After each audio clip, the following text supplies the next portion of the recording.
তো গাইস প্রথমে ভিডিওটি দেখো, তারপরে ভিডিওর ফানি ফানি কমেন্ট পড়বো। হ্যালো গাইস, তোমরা দেখতে পাচ্ছ আমার বন্ধুর আজকে 10,000 ফলোয়ার্স কমপ্লিট হয়েছে। তো গাইস, আমি ওর জন্য খুশি হয়ে 3টে কেক এনেছি। আর 3টে কেক সব গুচির কেক, ঠিক আছে? এটা 20,000 টাকা, এটা 20,000 টাকা, এটা 10,000 টাকা। গাইস, যাই হোক, কংগ্রেচুলেশন ভাই।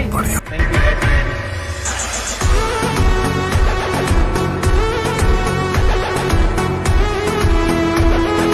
तो चलिए शुरू करते हैं। এটা আমার দোকান থেকে ধার করে নিয়ে গেছে 320 টাকা, আবার সোশ্যাল মিডিয়ায় 20,000 দাম বলছে। গুচি না, তোর বাবার বিচি।